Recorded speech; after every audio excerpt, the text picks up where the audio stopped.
பிரியமானவர்களே, தேவனுடைய வார்த்தையை கேட்கும்படி காலையிலிருந்து மாலை வரை மலை மேலே காத்திருந்தார்கள்.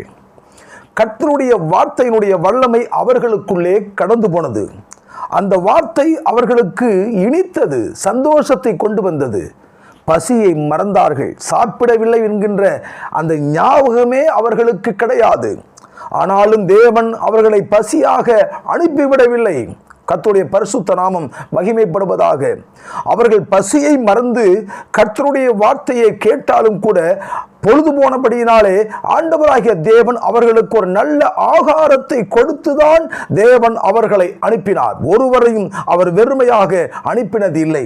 இந்த சத்தியத்தை கேட்கிற கர்த்தருடைய பிள்ளையை, இன்றைக்கு ஒருவேளை கூட நீ வெறுமையாக இருக்கலாம்.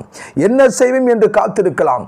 ஆகாரத்திற்காக உனக்குள்ளே கேள்வி இருக்கலாம். அடுத்த வேளை காரியத்திற்காக, உணவுக்காக உனக்குள்ளே கேள்வி இருக்கலாம். உன் நிலைமையை தேவனால் மாற்ற முடியும்.